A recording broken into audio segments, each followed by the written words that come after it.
Hey, what's going on, ministry? This is Barry coming at you this glorious and beautiful Sunday. Here in the state of Kentucky, we got snow. Trust me, I've been thinking about putting myself in a box and having the wife send me to either Arizona, Hawaii, probably down to Florida with Brother Leon James and hang out down there on the beach. But she refused, so she cut me out of that box.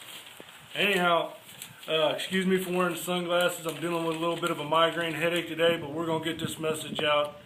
Come hell or high water, it's going out. In Matthew 6:25, it states, "Therefore I say unto you, take no thought for your life, what you shall eat or what you shall drink, nor yet for your body, what you shall put on. Is not the life more than meat, and the body more for raiment?" If you don't know what raiment is, that's clothing, jewelry, what we can't even talk this morning, decorate ourselves with. Now, what we're talking about today is depression and what can lead to a state of depression. I know that I suffer with it from time to time, but I'm here to tell you can battle through it. Okay? Now, more often than not, things such as, say, addiction, relationships, employment, not being able to pay the bills, kids' college expenses, things such as that nature can lead you to start feeling worthless, start bringing you down. That's depression. And what happens is we have become a creature of necessity, a creature of wants. We start putting our wants before we start praising God for our needs. We start thinking we need to have certain things in our life when we really don't.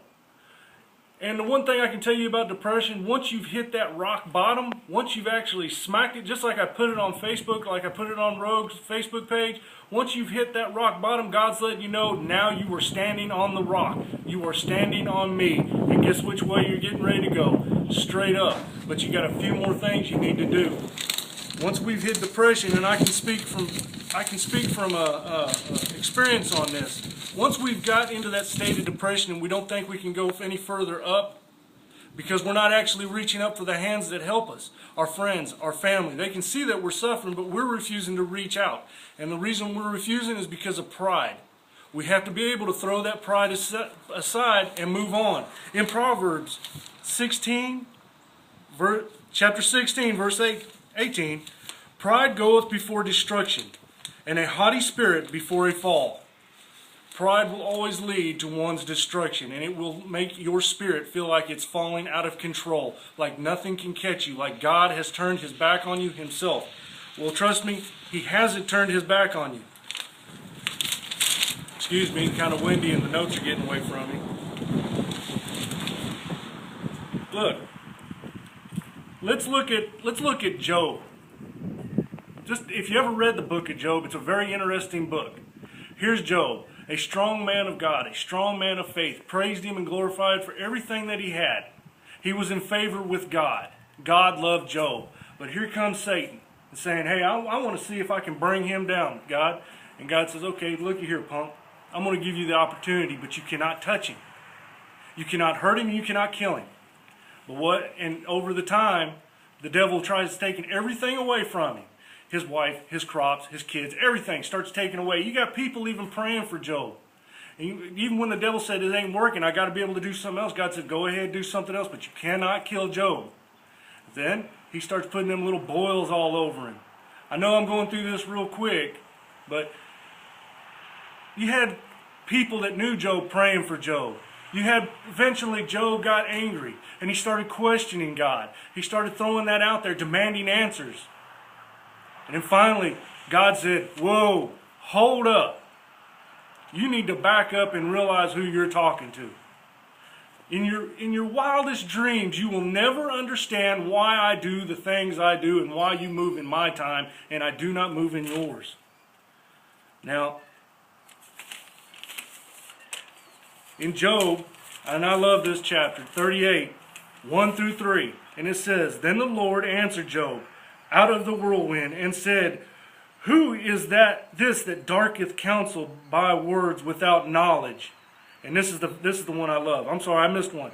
First one. "Then the Lord answered Job," that's one, "out of the whirlwind and said," verse 2, "Who is this that darketh counsel by words without knowledge?"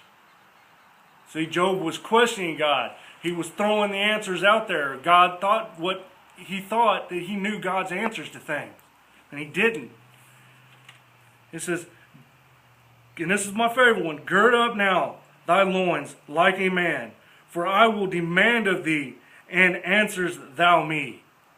What the Lord is telling Job is to man up, to stand up, to have a pair and to face him and say, hey, I'm having problems.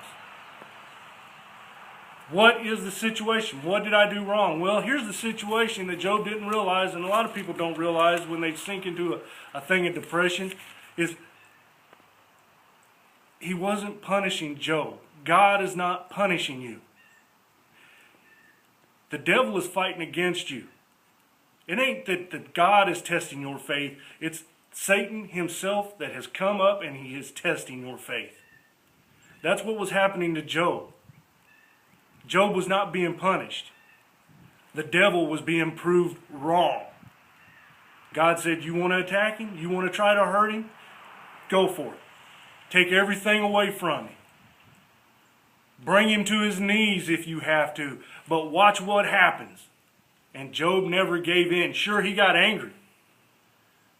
He started screaming and asking God for answers and demanding. And God put him back on the right track.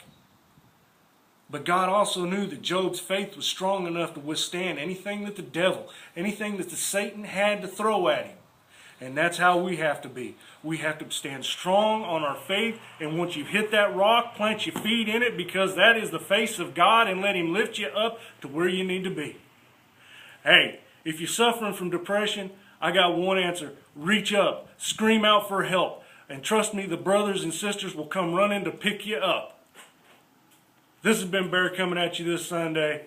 I hope everybody has a blessed day. Don't let depression take you down. Put your feet firmly on the rock, which is our Lord, and let him lift you up, and smack the devil in the face and say, not today, not next week, not this month, not this year, not ever.